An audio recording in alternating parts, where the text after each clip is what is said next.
Hello everyone, welcome to Reshma Educational Society. तो ये हमारा मैट्रिक्स का पार्ट 4 है। इसमें हम लोग मल्टीप्लिकेशन ऑफ मैट्रिसेस को देखने वाले हैं। इसमें कि किस तरीके से दो मैट्रिक्स को हम लोग मल्टीप्लाई करेंगे। देखो, मल्टीप्लिकेशन मैट्रिक्स में हम दो तरीके का देखें। एक ऑपरेशन में देखे थे कि किसी भी मैट्रिक्स को, जैसे ये मैट्रिक्स ए है हमारा, तो इसमें स्केलर मल्टीप्लिकेशन देखे थे। जैसे कि किसी भी एक स्केलर जो 2 से या 3 से किसी भी कांस्टेंट वैल्यू से मल्टीप्लाई करते हैं किसी भी मैट्रिक्स में, तो उसका हर एक इंडिविजुअल एलिमेंट क्या होता है, इस पर्टिकुलर स्केलर वैल्यू से क्या होता है, मल्टीप्लाई हो जाता है। कहने का मतलब कि यदि ए इक्वल टू हमारे पास ए बी सी डी है एक मैट्रिक्स, तो इसको यदि स्केलर मल्टीप्लीकेशन कर दिए, इस मैट्रिक्स को 2 से किसी ऐसे स्केलर वैल्यू से मल्टीप्लाई कर देंगे, तो ये हर एक एलिमेंट से क्या हो जाएगा, मल्टीप्लाई हो जाएगा। ये हमारा स्केलर मल्टीप्लिकेशन आ गया। लेकिन अब इस वीडियो में जो हम देखने जा रहे हैं, ये है मल्टीप्लिकेशन ऑफ मैट्रिसेस।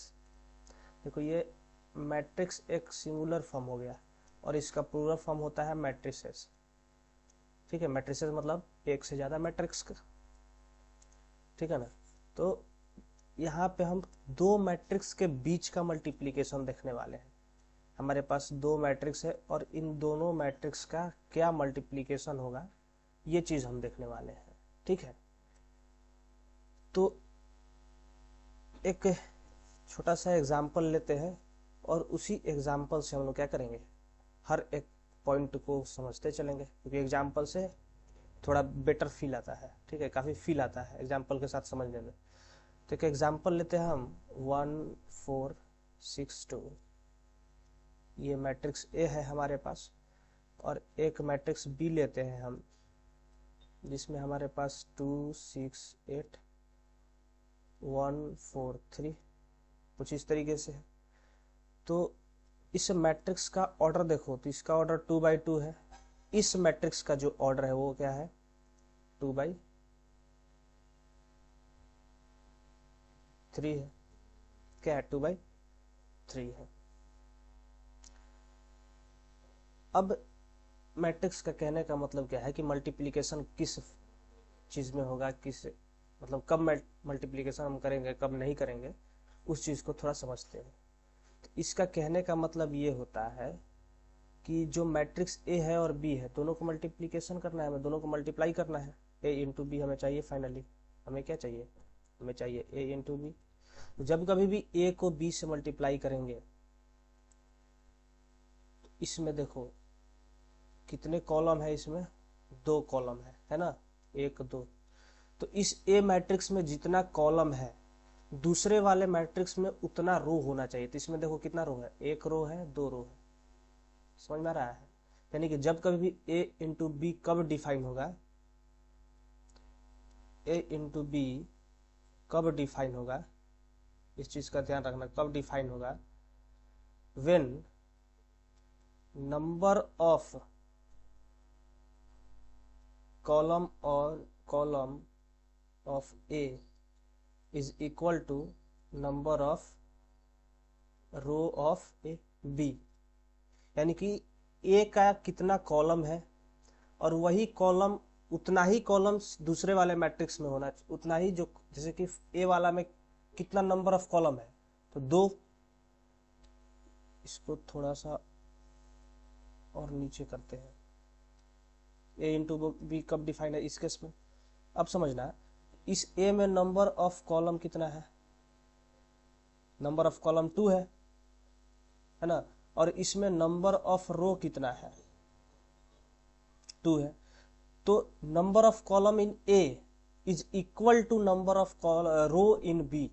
यानी फर्स्ट वाले का कॉलम, जैसे ए इंटू बी करना है, और ठीक, तो इसका कॉलम और दूसरे वाले का रो इक्वल होना चाहिए। सी आर, हम इसको शॉर्टकट में याद रखने के लिए बोल सकते हैं कि ए बी हमें करना है, तो दोनों का सी आर इक्वल होना चाहिए, यानी कि सी इक्वल टू आर होना चाहिए, यानी कॉलम इक्वल टू रो। यदि बी इक्वल टू ए चाहिए, तो इसका कॉलम और इसका रो इक्वल होना चाहिए। ठीक है, यानी कि सी आर। ठीक है, तो इसको आप ट्रिक बना सकते हो, सी आर। ठीक है ना। तो एक का कॉलम कितना है, दूसरे के रो के बराबर होना चाहिए। इससे भी ज्यादा कंफ्यूजन यदि होता है तो सिंपल क्या करो ना, कि ऐसे ड्रॉ कर लो, एक इस तरीके से हॉरिजॉन्टल लाइन और दूसरे में वर्टिकल लाइन। बाद वाले में, पहले वाले में हॉरिजॉन्टल, दूसरे में वर्टिकल। और उसके बाद ऑटोमेटिक समझ में आ जाएगा कि इधर कितना कॉलम है, 2, एक कॉलम ये वाला हो गया, एक कॉलम ये वाला हो गया, उसी तरीके से इधर रो हो गया, तो इस तरीके से हम लोग समझ सकते हैं। तो अब हम लोग इसके मल्टीप्लीकेशन के ऊपर चलते हैं। ठीक है, अब हम लोग देख लिए कि नंबर ऑफ रो और कॉलम जो भी है वो इक्वल है इनमें, तो इनका मल्टीप्लीकेशन अब किस तरीके से होगा उसके ऊपर आते हैं। तो मल्टीप्लीकेशन सिंपल बोलता है कि इसके कॉलम कितने हैं और इसको पकड़ो और मल्टीप्लीकेशन स्टार्ट कर दो। जैसे कि a इंटू बी चाहिए, तो कहता है कि 1 इंटू 2 करो, ठीक, 1 इंटू 2, 1 इंटू 2 प्लस 4 इंटू 1 हो गया। अब क्या करो ना कि इसको वही रहने दो, अब इसको कर दो इसके साथ। जब इसके साथ करोगे तो 1 इंटू 6, ये सेकेंड कॉलम हमारा तैयार हो रहा है, 1 इंटू 6 प्लस 4 इंटू 4। अब थर्ड कॉलम हमें चाहिए, तो इसी फर्स्ट वाले रो के थर्ड वाले कॉलम से मल्टीप्लाई कर दो, तो 1 इंटू 8 प्लस 4 इंटू 3। अब सेम चीज करना है, तो फर्स्ट कॉलम से हो गया काम, फिर फर्स्ट पे आ जाते हैं इधर, और ये वाला जो है फर्स्ट रो का काम हो गया, तो अब इसको सेकेंड रो पे शिफ्ट करते हैं। अब सेकेंड रो का फर्स्ट कॉलम से करेंगे सेम इसी तरीके से, तो सेकेंड रो का फर्स्ट कॉलम के साथ, तो 6 इंटू 2 प्लस 2 इंटू 1। फिर आ जाओ सेकेंड वाले पे, यानी कि सेकेंड रो है और सेकेंड कॉलम है, देखो सेकेंड रो सेकेंड कॉलम, तो 6 इंटू 6 प्लस 2 इंटू 4। फिर आ जाओ सेकेंड रो है थर्ड कॉलम, तो थर्ड कॉलम पे आओगे तो 6 इंटू 8 प्लस 2 इंटू 3। ये हुआ हमारा मैट्रिक्स रेडी। अब इसको लिखना चाहे तो 1 इंटू 2, 2 प्लस 4 6, ये क्या हो जाएगा 6 प्लस 16, 4 4 16 हो जाएगा, 16 प्लस 6 22, 8 प्लस 4 3 12 20, फिर 6 2 12 प्लस 2 14, 6 6 36 प्लस 8 36 प्लस 8 44, 8 6 48 प्लस 6 कितना हो जाएगा 48 प्लस 6 54। ये हमारा मैट्रिक्स बन गया। तो यहाँ से कुछ हम चीज़ें क्या करेंगे, ऑब्जर्व करेंगे इससे, कि हम a और b को मल्टीप्लाई किए, जिसमें a हमारा 2/2 मैट्रिक्स था, ये 2/3 मैट्रिक्स था, और मल्टीप्लाई करने के बाद जो हमें मैट्रिक्स मिला, इसका ऑर्डर क्या है, तो इसका ऑर्डर है हमारे पास 2/3, यानी कि इसके जैसा हमारा जो लास्ट में जो रहेगा उसके जैसा उस ऑर्डर का हमारा मैट्रिक्स फॉर्म होता है। ठीक है, अब बहुत लोग सोच रहा होगा कि क्या a इंटू बी है तो मल्टीप्लीकेशन ही है, जैसे 2 इंटू 3 करो या 3 इंटू 2 करो, बात तो बराबर है। तो ये ऐसा इसमें नहीं होता है, इसमें ऐसा नहीं होता है। तो एक चीज नोट कर लेना, if A B is defined, if AB is defined, then BA need not to be defined। ये नेसेसरी नहीं है कि BA भी डिफाइन होगा, यदि ए बी डिफाइन हो गया तो ठीक है। और ये चीज हमेशा ध्यान रखना कि इसका कॉलम पहले वाले का दूसरे के रो के बराबर में आना चाहिए, पहले वाले का कॉलम दूसरे के रो के बराबर में आना चाहिए, तभी हम बोल सकते हैं कि ये मैट्रिक्स क्या है हमारा, डिफाइंड है। समझ में आ गया, तभी हम बोल सकते हैं कि हमारा मैट्रिक्स डिफाइंड है। मल्टीप्लीकेशन हम आगे प्रोसीड कर सकते हैं। सही है यहाँ तक। तो अब एक दो एग्जाम्पल ले लेते हैं, एक एग्जाम्पल ले लेते हैं। जैसे मान लो हमारे पास एक मैट्रिक्स ए है जो 1 0 0 -1 करके है, दूसरा एक मैट्रिक्स है बी हमारे पास जो कि 0 1 1 0 है। ठीक है, इस तरीके से मैट्रिक्स है। तो ए बी हमें करना है पता, तो ए बी पता करो क्या होगा,